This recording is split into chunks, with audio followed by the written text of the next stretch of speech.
Сайн байцгаана уу сонсогч та бүхэнд энэ өдрийн мэндийг хүргэе. Юу яа Entertainment 417 нэвтрүүлгийн ээлжид нэгэн дугаар хүрэхэд бэлэн боллоо. За өнөөдөр та бүхэндээ Америкийн нэгдсэн улсын түүхэнд хүүхэд хамгаалал эрен сурвалжлах ажиллагааны практикт маш том өөрчлөлтийг авчирсан хамгийн алдартай харамсалтай хэрэгүүд тэнийг ярьж өгөхөөр сууж байна. За ямар учиртай хэрэг юм бэ гэхээр энэ хэргийг ихэвчлэн сүүний хайрцагт ирэх зураг гэдгээр хүмүүсээ мэддэг юм байлээ. За Этон Патцгүүд тохиолдсон харамсалтай хэргийг ярьж өгье. За хэрэг явдал яг хэрхэн эхэлсэн бэ гэхээр 1979 оны 5 сарын 25-ны өглөө Нью-Йорк хотын Манхэттны Сохо дүүрэгт амьдардаг 6 настай Этон Патц хүү аав ээжээсээ анхудаа сургуулийнхаа автобусны буудлын руу ганцаараа явах зөвшөөрлийг авч чадсан байна. Ингээд аав ээж нь зөвшөөрсөн хүү гэрээсээ гараад нэг худалгүй би автобусны буудлын хүртэл ердөөл нэг 2 блок хүрэхгүй маш ойрхон зайд явах хэрэгтэй байсан. За ээж Жули Патц хүүгээ гэрээсээ гараад алхахыг нь цонхоороо хараад араас нь хараад уул нь бол үлдсэн. Гэвч Этон харамсалтай нь автобусны буудалда хизээж хүрээгүй. За оройн нь сургуулийн автобуснаас буужж ирээгүй байна. За сургуулиас түүнийг нь сургууль дээр ирээгүй талаар гэрээхэнд нь мэдэгдээгүй. Буюу хүү чи ирсэнгүй гэж юусаа хэлээгүй юм бэлээ. Мэдэгдээгүй байсан учраас орой болтол ээж нь хүүгээ хүлээсэн.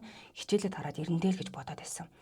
Ингээд тэр дараа хүүг алга болсныг мэдсэн учраас цагтаад мэдгдсэн. Ингээд цагтаад бүртгүүлээд тэр хавийн 100 гаруй цагтаа мөрдөгчдийг дайчилсан томоохон эрен сурвалжлах ажиллагааг эхлүүлсэн байна. Яагаад тэгэхээр 6 настай жоохон хүүхдээсэн учраас хүлээлгүйгээр хайж эхэлсэн. Ингээд хүүг эрен сурвалжлах ажиллагаа Америкийн нэгдсэн улс даяар маш том хэмжээнд өрнөсөн. За Этоны аав Стенли Патц нь болохоор мэрэгжлийн гэрэл зурагчин байсан. Нэлээд том давуу тал болсон. Тэгэхээр хүүгийнхээ маш тод гарсан чанартай зургуудыг цагдаагийн газар болон хэвлэл мэдээллийнхэнд өгч чадсан байна. Хайхад энэ нь бол тусдын болно гэж үзсэн. За үүнээс үүдээд Америкийн нэгдсэн улсад түүхэндээ анхудаа сургаггүй алга болсон хүүхдийн зургийг сүүний гадна талд нь хэвлэж тарааж эхэлсэн байна. Хүн болго өглөө болгон сүүгээ авдаг. Гэхдээ алга болсон хүүгийн талаар мэдээлэл харж байсан гэсэн. За хүүгийн зурагтаа алга болсон хүүхэд гэсэн юм хэвлэлтэй хуудаснууд Нью-Йорк хотоор дүүрэн хатагдсан хаасаагүй байж болох бүл газар тараасан байгаа. За Times Square-ийн том телевизээр ч гэсэн цацагдсан. Гэхдээ харамсалтай нь энэ бол үр дүнд хүрээгүй. Олон нийтийн анхаарлыг маш ихээр татсан ч гэсэндээ гэмт хэрэгтнийг бол олцдохгүй байсан. Ингээд 1980-ад оны дундуур Америкийн нэгдсэн улс даяар сургаггүй алга болсон хүүхдүүдийг эрен сурвалжлах үндэсний хэмжээний томоохон хөдөлгөөн өрнөсөн байгаа. Тэгээд энэ нь болохоор сүүний гадна талд зургийг хэвлэж түгээсэн нь Этон хүү энэний хамгийн анхны нүүр царай болсон гэж үздэг юм байна. Энэ нь бол харсан хүн болгоны нүдэнд хоногших юм арга хэмжээ авч чадсан юм л та. За мөн Америкийн нэгдсэн улсын ерөнхийлөгч Рональд Рейган тухайн үед 1983 онд Этон Патцийн алга болсон 5 сарын 25-ны өдрийг үндэсний сургаггүй алга болсон хүүхдүүдийн өдөр гэж албан ёсоор тэмдэглэж эхэлсэн юм билээ. Зарлаад олон улсын хэмжээнд хүүхэд хамгааллын системийг сайжруулах, за эрен сурвалжлах тусгай төвүүдийг байгуулах суурийг нь тавьж чадсан байдаг юм байна. За ингээд хүүг маш олон өдөр хайсан. За олон өдөр, олон сар бүр тэр байтугай хэдэн 10 жилийн турш мөрдсөн ч гэсэн ямар ч тодорхой үр дүнд хүрэхгүй байсан. Ингээд 30 гаруй жилийн турш хүү илрээгүй, ямар ч сураг гараагүй, цогцсон ч олдоогүй. Ингээд аргаа бараад 2001 онд л хүүг аль бие ёсоор нас барсанд тооцсон байдаг. Энэ хугацаанд бол хүүг амьд олдно гэсэн итгэл найдвараа алдахгүйгээр хасаарласан байна. За энэ хэрэг дээр бол сэжигтнүүд хэд хэдэн сэжигтнүүд гарч ирсэн л дээ. За хамгийн ихний сэжигтэн бол Хосе Рамос гэж хүн байна. За Этоныг алга болохоос өмнө тэдний гэрт нь хүүхэд асрагчийн хийдэг байсан бүсгүй найз залуу юм байна. Тэгээ хүүхдийн эсрэг бэлгийн хүчирхийлэл үйлдэж байсан юм гэмт хэрэгтэн. За цагдаа нар түүнийг маш удаан шалгасан. Бүр хамгийн ойрхон гэмт хэрэгтэн байсан учраас шалгаж иргэний шүүхээс түүнийг Этоны хүлд буруутгах үндэслэлтэй гэж уул нь үүдсэн. Гэхдээ эрүүгийн хэргийн хувьар болохоор хангалттай нотлох баримт юусоо олж чадахгүй байсан учраас ял оноож чадаагүй, энэ гэмт хэрэгт буруутаа гэдгийг ч нотолж өгч чадаагүй юм байна. За ингээд жагсаал цуглаан хийж эхэлсэн байгаа юм. Яасан гэхээр 2012 онд хийсэн. 12 оны 4 сард холбооны мөрдөх товчоо буюу FBI-ийн Нью-Йоркийн цагдаа нар хамтраад Этоны гэрээс холгүй байх нэгэн барилгын подвалыг ухаж үзсэн. За тэгээд энд дор болсон байх магадaltaй гэсэн мэдээлэл ирсэн ч гэсэн харамсалтай тэр доороос маллах хийсэн гэсэн ямар нэг уул мөрөөс холтоогүй юм бэлээ. Хүү ингээд таацсан мэддэхгүй байгаа л байсан. Гэтэл энэ хэрэг дээр гинтийн нэг эргэлт гарсан. Яасан гэхээр 2012 онд энэ том малтлагыг хийсний дараа хэвлэл мэдээлэлээр энэ хэрэг дахиж хөөгдөж эхэлсэн. Энэ хооронд бол мартагдсан шахуу яваад байсан. Гэр бүлийнхэн, цагдаагийнхан, ойр тойрныхан мэдчихсэн үгээс бусад хүмүүс баг мартчихсан байсан л та. Ингээс хөөгтөвт цагдаагийн газар нэгэн чухал дуудлага ирсэн. Энэ болохоор энэ хэргийг эргүүлэгцийг нь болсон гэсэн.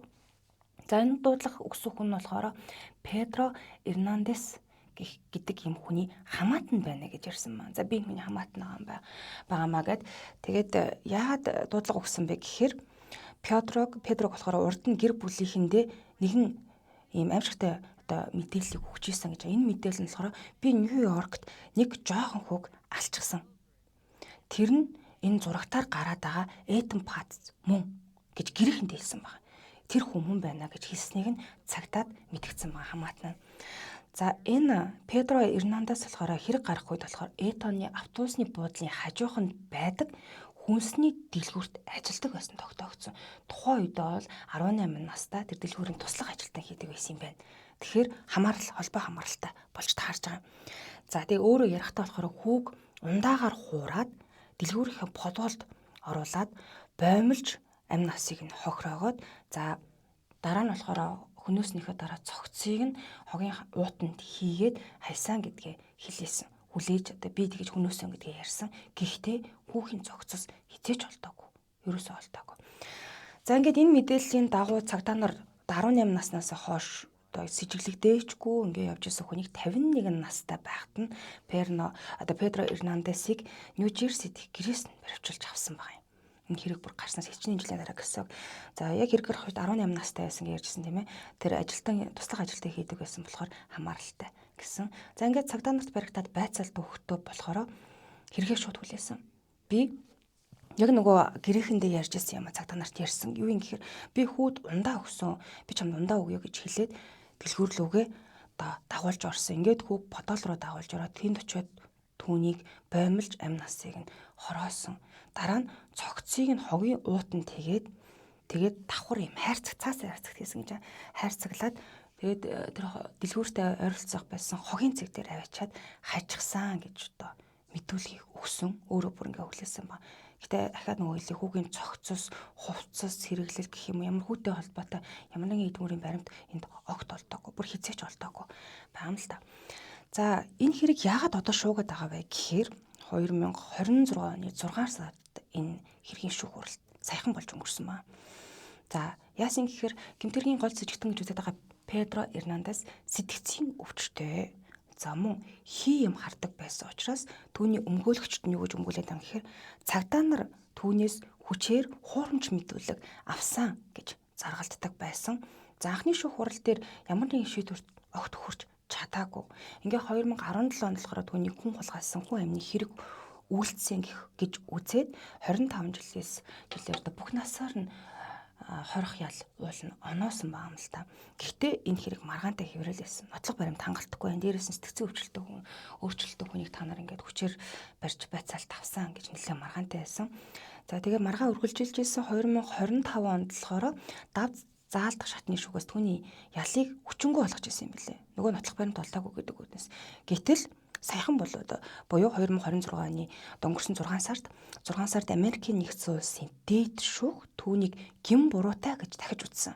Ингээ үзээд анхны ялыг нь хэвээр үлдэх шийдвэр гаргаснаар энэ одоо урт хугацааны хэрэг эцэслэгдлээ гэж үзэж байгаа.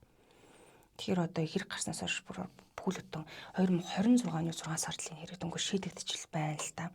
За мэдээж маш шүүх хурлын хувьд бол маш ээдрээтэй өнгөрсөн. Одоо өмгөөлөгчд нь бол одоо сэтгцийг өөрчлөлтөө шизофрентэй гэж уншилсан юм байлээ. Хий юм хардаг, дээрээс нь IQ нь маш бага учраас дарамтлаж байгаад хэрэг хүлээлгэхэд амархан байсан гэж одоо хүртэл хамгаалж өмгөөлж байгаа гэсэн. 2015 онд болсон шүүх хурлаар анхны шүүх хурлаараа бол шүүгчдийн зөвлөл болохоор нэгдсэн шийдвэрт өрөөс хүрч чадаагүй. 11 хүн буруутай гэж үзсэн бол одоо тангарахтны шүүх гэж ярьдаг те. Нэг хүн буруугүй гэж үзсэн бол шүүх хурал үр дүнд хүрээгүйгээр дууссан. Харин 2017 оны шүүх хурлаар бол прокурор Эрнандесийг урд нь сүмийн гишүүн болон гэр бүлийнхэндээ хэрэгээ хүлээж исэн гэх тийм ээ маш олон хүнд өөрөө хэрэгээ ярьсан гэдэг үүднээс баримтуудыг дийлгэсэн байдаг юм билээ. Тэгээ шүүгчдийн зөвлөжсөн түүний 2 дугаар зэргийн хүн амны хэрэг болох хүн хулгайсан гэмт хэрэгт буруутай гэж үтсэн. Ингээд 25 жилийн ял оноогоод 2025 онд гин буруугүй гэж үзээд 2026 онд бол гин буруутай гэж дахиж үзээд одоо энэ 25 жилийн ялыг нь хэвээрээ үлдээсэн юм шийдвэр гаргасан юм байна. За Эрнандесын тал бол үүний дараа маш олон удаа давж заалтсан Америкийн нэгдсэн улсын хууль эрх зүйн системд нотлох баримт буюу цогцос. За дээрэс нь хувцас хэрэглэл буюу одоо түнтэй хүүхдэд холбоотой юу ч олдоогүй хэрэгт зөвхөн өөрийнх нь мэдүүлгээр ял оноос нь маш том маргааныг дагуулсан юм байна. Гэвч давж заалдах шатны шүүхүүд болон хамгийн сүүлд дээд шүүхээс түүний гин буруутай хിവэр үлдээснээр 40 гаруй жил үргэлжилсэн Америкийн нэгдсэн улсын түүхэнтэй хамгийн алдартай эрен сурвалжлах хэрэг эцэслэн 2026-ны одоо 6 сард л ингэж хаагдсан байна. Хүүгийн талаас бол одоо гэр бүлийн зүгээс ч гэсэндээ маш харамсалтай буюу хүүгээ амьд олдно гэдгийг хүлээсээр л байсан эцсийн найдвараа ерөөсөө гээгээгүй одоо олдчих байхаа гэсэн найдвар тээсээр л байсан л та. За тэгээд Патцын алга ус эрэг хэвлэл мэдээллийн анхаарлыг маш ихээр татсан. За мөн хүүхд тулгаалах асуудлын талаар олон нийтийн мэдлэгийг нэмэгдүүлсэн гэж үздэг юм байлээ. Тэгээд үүнээс үүдээд хүүхдүүдээ сургуульд нь ганцаар ингэ явуулах тийм ээ. Ийм зөвшөөрөх хүсэлтэд эцэг эхчүүд цөөрсөн буюу одоо бид нар сайн мэдэх болох баг тийм ээ. Бага насны хүүхдээ гараас гарт гэдэг хөтөлбөр явагдаад байдаг шүү дээ. Багш нь ойлж өглөө, багшаас нь хүүхдээ авлаа гэдэг хөтөлбөр. Ер нь бол эндээс үүдсэн юм байна. За тэгээд танихгүй хүн аюултай гэсэн сурталчилгаа ойлголтыг маш олон хүүхдүүдэд таниулж өгсөн юм байна лээ. Тэгээд эцэг эх нь бол одоо хүүгийн эцэг эх нь бол удаан хүлээсэн 2019 онд болохоор л одоо Хавай руу нүүсэн байт юм билээ. Тэрнээс гол гэртээ хүүгээ эргээд ирчих байхаа нүүчүүл хүү маань гэрээ олохгүй дэ гэж хуучин гэртээ бол нэлээд удаа хүлээсэн. Ингээ 2019 онд Хавай руу нүгээд гэхдээ Хавай руу нүүх хүртлээр гар утасныхаа дугаарыг огт солихгүйгээр хүүгээ хүлээсээр хагаад энэ хэрэг түрээд эцэслэн шийдэгдсэн байдаг бахнэ. Тэгэхээр бага насны хүүхдээ тийм ээ хэдийгээр ойрхон байсан ч гэсэндээ ганцаар ингэ явуулахгүй байх харах хяналтаа алдахгүй байхыг энэ хэрэг анхааруулж байгаа бахнэ. Энд хүрээд өнөөдрийн нэвтрүүлэг өндөрлөө дараагийнхаа дугаараар эрхэм баяртайгаар уулзцгаая.